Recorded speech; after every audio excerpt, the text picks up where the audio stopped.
आइए बाजार के जाने माने दिग्गज केडियानोमिक्स के फाउंडर और सीईओ सुशील केडिया साहब हर गुरुवार की सुबह की तरह आज भी हमारे साथ कार्यक्रम में है तैयार। सुप्रभात सुशील जी, और बहुत बहुत स्वागत है आपका।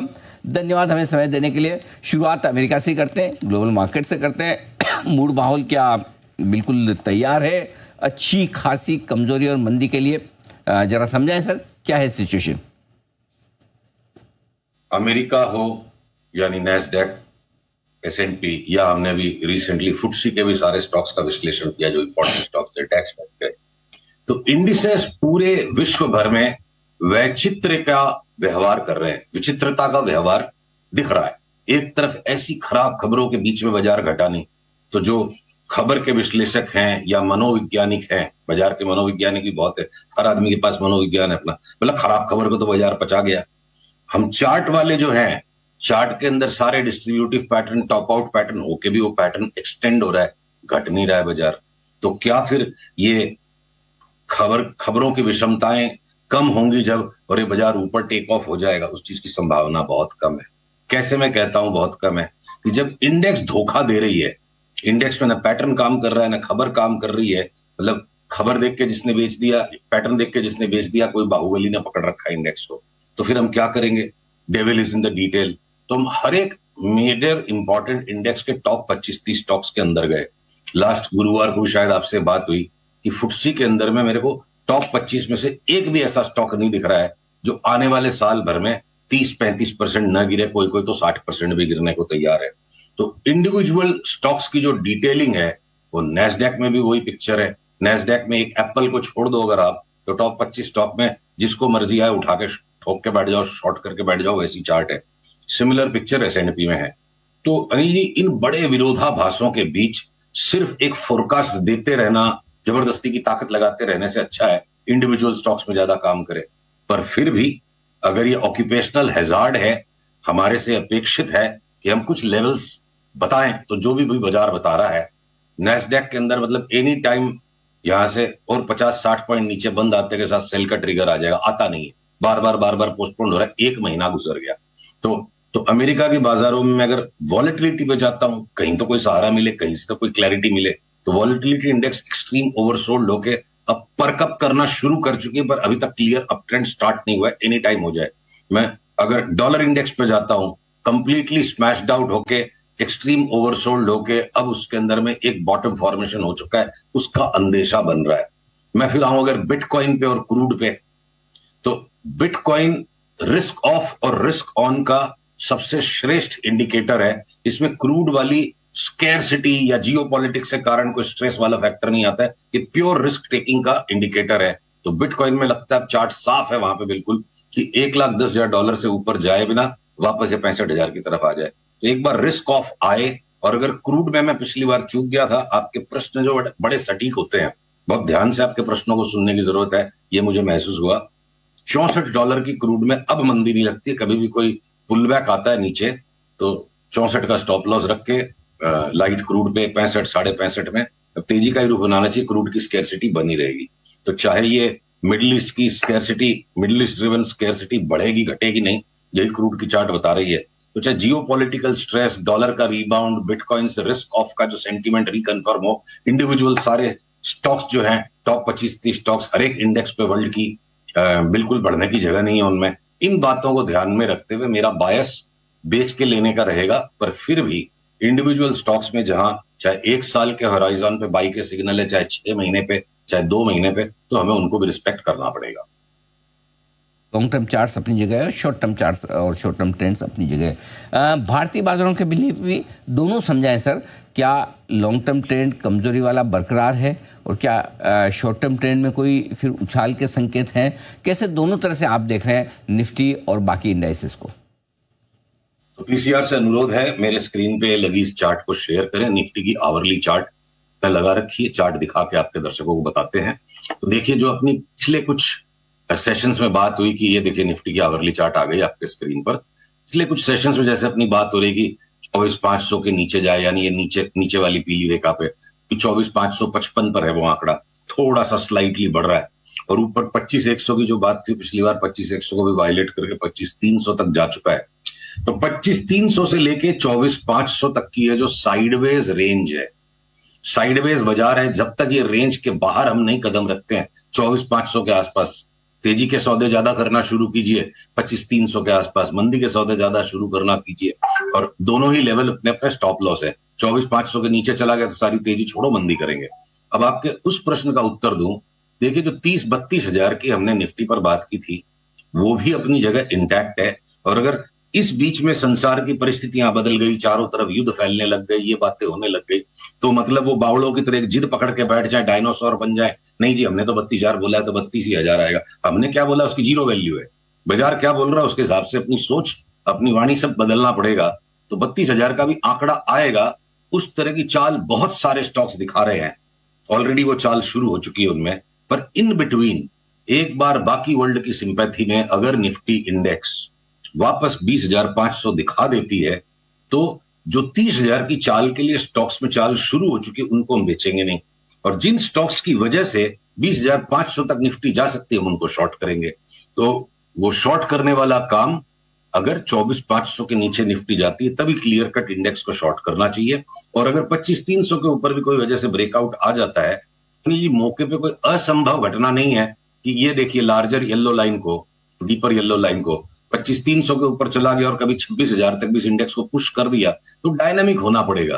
किसी के बोले हुए की क्या वैल्यू है, तो बाजार बोल रहा है, रोज का रोज अपनी बोल और अपनी सोच और अपना सौदा उस हिसाब से बदलते रहना पड़ेगा। बाजार के मूड माहौल के हिसाब से आपको अपनी स्ट्रेटजी चेंज करनी होगी, लेकिन फिर भी ये तो शॉर्ट टर्म के लिहाज से ठीक है, लेकिन सुशील जी अगर लॉन्ग टर्म आपका बोल्ड कॉल मुझे जानना हो, 32,000 पहले या 20,000 पहले, आपको क्या लगता है पहले क्या आना चाहिए?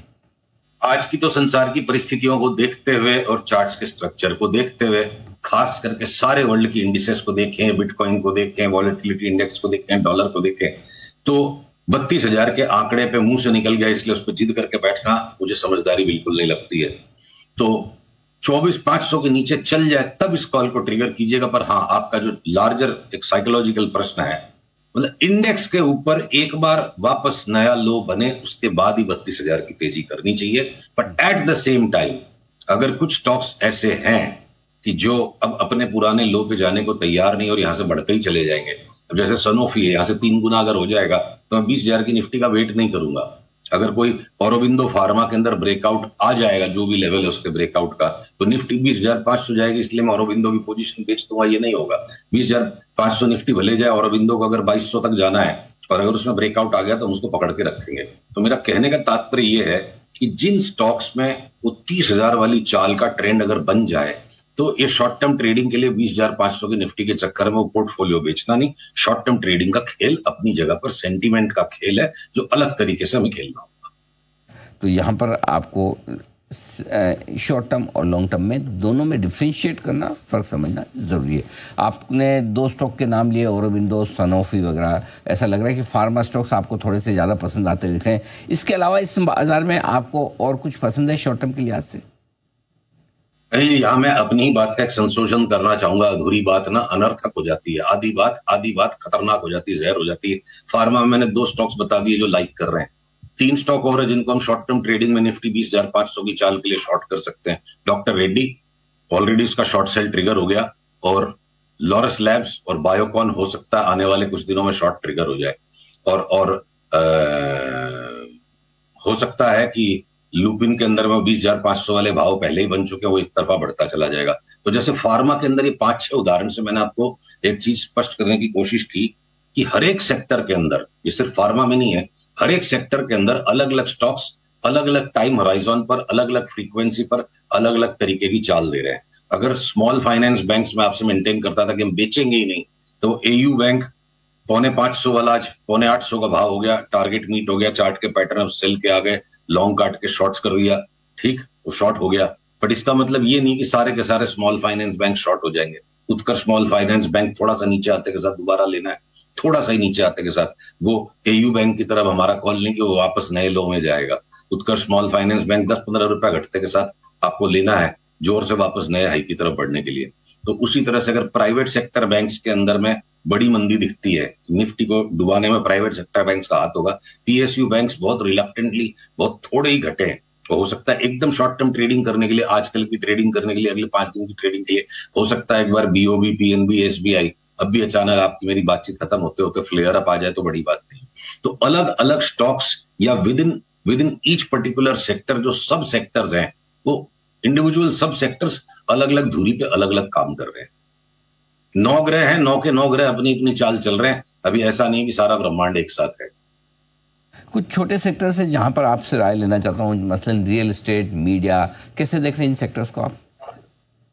देखिए, मीडिया में एक बहुत रोचक बात हो रही है। मीडिया के अंदर में ना वो जो जिरह करते हैं वकील, delay is denial, stock market में delay is not denial, delay is determination.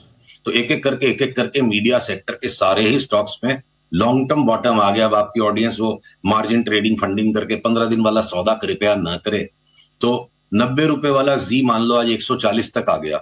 कोई कारण से कभी कोई बाजार में करेक्शन आए और ये घट के एक बार 20 रुपया नीचे मिल जाए, यहां से 110-15 तक मिल जाए, 20 तक मिल जाए, तो अगले 2 साल में इसमें 400 का भाव आ जाए तो मुझे कोई आश्चर्य नहीं होगा इन्वेस्टमेंट होराइजन पे। उसी तरह से सन टीवी को 2 साल वेट करने की जरूरत नहीं है। सन टीवी हो सकता है यहां से 6-7 महीने के अंदर ही एक नया हाई प्रोड्यूस कर दे, या आपके टीवी 18 ग्रुप के स्टॉक्स या एनडीटीवी ने बड़ा बॉटम बना लिया। तो अक्रॉस द बोर्ड पूरे मीडिया स्टॉक्स की एक बॉटमिंग आउट प्रोसेस कंप्लीट हो चुकी है। और उसके अंदर इंडिविजुअल स्टॉक्स अब 90 का 140 हो गया। कोई बोले जी में खबर आ गई, प्रमोटर्स ने 2200 करोड़ रुपए नए डालने का इरादा कर लिया। ठीक है, वो लॉन्ग टर्म के लिए बहुत पावरफुल सिग्नल है कि जब इनसाइडर्स, जब मैनेजमेंट एक कंपनी के प्रति, अपनी कंपनी के प्रति मोटा पैसा कमिट करते हैं तो उसका लॉन्ग टर्म बहुत स्ट्रांग होना चाहिए, ऐसा एक इंडिकेटर बिल्कुल बनता है। बट उसका मतलब ये नहीं है कि हम इस बात को भूल जाए कि 90 का 140 हो गया, वेट करेंगे 120 मिलेंगे। मैं मीडिया के अलावा आपको रियल एस्टेट पे कहूं, आपसे हमारी बात हुई थी महीने 1.5 महीने पहले भी कि रियल एस्टेट के सारे स्टॉक्स 2025 में सिग्निफिकेंट न्यू हाइज बनाएंगे। तो जैसे डीएलएफ भाग गया कि आपके सारे के सारे media stock, real estate stocks भाग गए, तो एक राउंड तेजी का उनमें हो गया। अब करेक्शन सेट इन हो रहा है।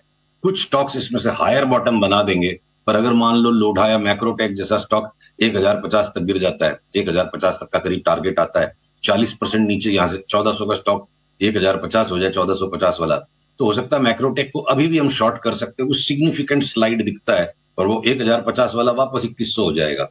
तो जहां मोटी मलाई दिखती है करेक्शन के अंदर भी, उन स्टॉक्स को सिलेक्टिवली रियल्टी के भी अभी भी शॉर्ट करके पैसे कमा सकते हैं। और डीएलएफ जैसा स्टॉक भले बेलवेदर लार्जेस्ट कैप स्टॉक है, डाउनसाइड बहुत लिमिटेड है उसमें, उसको हम शॉर्ट नहीं करेंगे। गॉडरेज प्रॉपर्टीज को शॉर्ट करेंगे तो काटने का ही मौका नहीं देता है। तो अलग अलग स्टॉक्स की अलग अलग चाल है। और broadly speaking real estate next dip के बाद वापस करीब करीब सारे स्टॉक्स डबल हो जाएंगे, इंक्लूडिंग डीएलएफ भी 1200 रुपए का भाव लगता है।